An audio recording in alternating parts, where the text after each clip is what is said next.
This is Water Elemental. And this is Axis. And this is a supplementary broadcast to talk about the patch and Quinn, who came out the mere hours.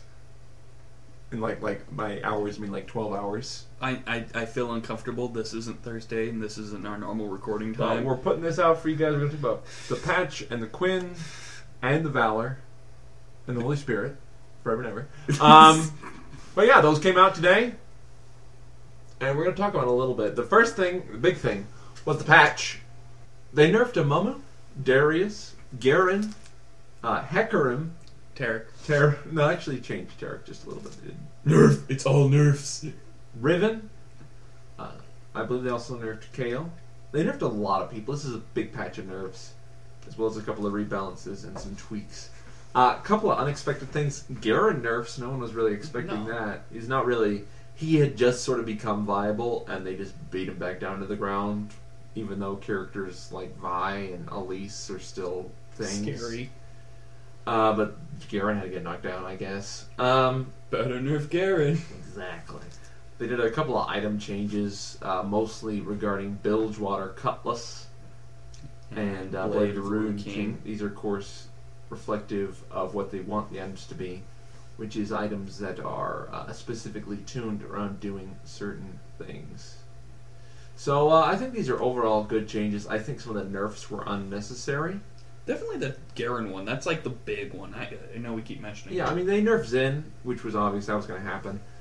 But like a lot of these are reactionary to LCS and what's been going on. And Garen, I don't think has been played at LCS. Elise has been played to death in LCS, and they haven't touched her. Elise and Zin have been habitually played. Tarek has as well, but Tarek was tweaked and not really affected. I still don't get why they want him to be more combat heavy. His new passive doesn't make sense for support. Jim. I don't know. I think it might be interesting to see a really kind of creepy Muramana. That's what I was thinking. They'll just goosh, this isn't my supports. Jams. Bloodstone Tarek, you just like drop. Exactly. But I don't know. I've been playing around with these changes. It's been really fun. I haven't been getting Blade of the Ruin King lately, but I don't know. I'm very interested in trying it out.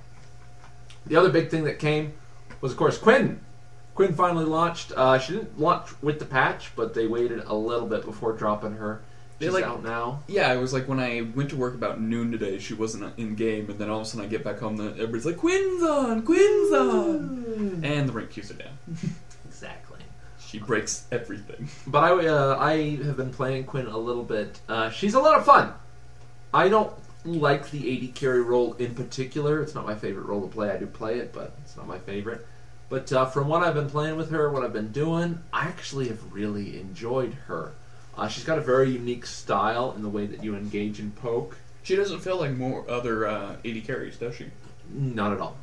That's a good thing. She's got kind of a tumble style that I think a lot of people really enjoy. She's reasonably safe, but not because of her mobility, just because of the way you can sort of get a sense for her environment, with the way her skills function, as well as her ultimate. Definitely with the reveal things around you, definitely helps out knowing where people are. So you can't just have wards out. You can have wards out, and then even if you don't feel safe, you can just pop your, sight thing and see all around you. So you could even, even if a part of the map's not working, you can see where things are. Stand your dragon, pop and see if anybody's there. It's very interesting. I like the skill set. I'm curious to see how it'll work with Nocturne.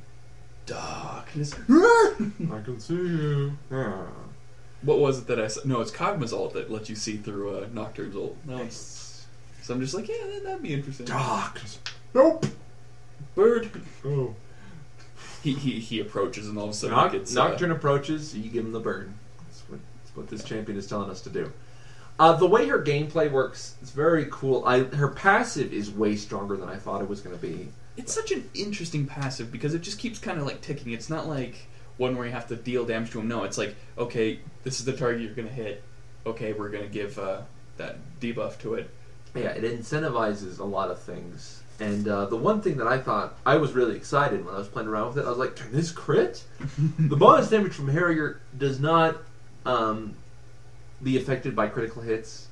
It's additive and not multiplicative. So, for instance, if you're critting for 500 and you get a Harrier proc that gives you bonus 200, it's only going to bring a crit up to 700 and not 900. So it's kind of a drag, but overall, fun champion. I really enjoy her. The way she kind of plays, like we said, rough and tumble. There's a lot of things you can do with her ultimate. That's actually the one thing I don't like about her kit. I like her ult. It's very cute. It's fun to toy around with. You do a lot of damage if you focus on using the ult properly. But it's got a really, really punishing cooldown. Like, it felt 200 seconds? Higher, lower? Well, like at low tiers, I believe it was 140. Jeez, that's like Karthus ult long. Well, McCarthy's ult is 200 seconds. It's really long. But Garen's ult, to give you some perspective, is 180. Ooh. And Garen has an extremely long. And then it goes down by 20. So even at cap level, it's 100 seconds. Wow. Which for a transform ult with... It's a decent execute, don't get me wrong. I've seen people just like tower dive using it and then just like avoid 2 or 3 hits because they switch in, they avoid a hit using a Valor, you're dealing your damage, and then when another hit pops up, you switch, the hit is nulled, and then you do the final like execution, then you're able to run out. Very, very interesting kit. I like her a lot. Ult has kind of a long cooldown. Harrier is a great passive, but it's kind of... It needs to be... Sometimes, only sometimes, it just doesn't work. It goes on the wrong target, and you're like, well, I just lost that engage. Her blind is really fun. It's great on an ADC. She's the 4th person with the blind now, right? Teemo, Heimer, Corky used to, and they've recently taken it. So she's now the 3rd. Yeah, so... More blinds. More blinks. But, yes, the main thing I want to note about her is Vault, the one where you jump in on them. It makes you targetable through the whole thing. I've seen where they vault to and are about to jump back, and then Singe grabs him and throws him over his back. So you got to be really careful about using Vault, because if you get stunned, it stops it as well. So you're very CCable then, so it's a very controlled sort of getaway mechanism. But the main thing I was using to get away is I would vault in, bounce back, pop my ult, and then be like, I have 80% move speed, and just turbo away. Like, yeah, you guys are...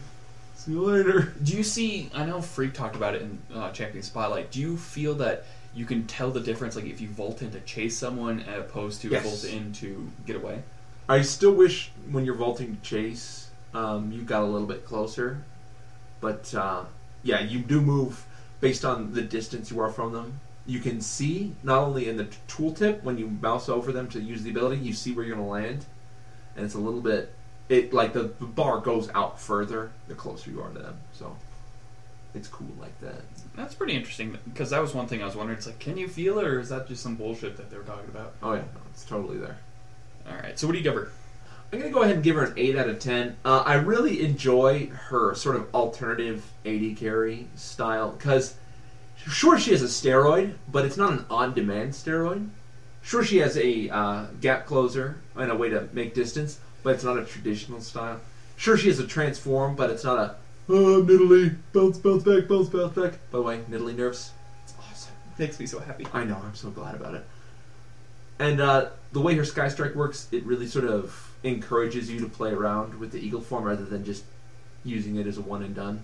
So all of her skills flesh together, and it makes it for a really cool alternative champion that's not just the standard boring steroid dash inhibiting ability.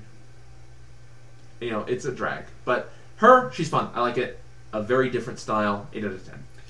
I'm going to have to agree with you on the 8 out of 10. I really like how they changed things up about how this AD carry could work without breaking the traditional AD carry. So, she has gap closer, she has, her passive, she has her steroids and stuff like that, but they're changed in ways that kind of feel different compared to other ones. So you got your, like, backflip, you've got, like, the bird, you got the Harrier, you got your sight, which kind of improves upon other characters. Like, you got this improved sight compared to, Ashe, you've got, different differentiating abilities, but they kind of improve upon other skills. And also, I just kind of like the aesthetics of this character. She's not like, oh, I'm a hot AD carry like Miss Force. She's like, no, I'm here to murder things and throw a bird into your face. Well, that's about it. We just wanted to stay up and hip with this young jazz. Supplementary show. It's great. And it gets you vitamins. We haven't done this since like we 1974, the year of our Lord.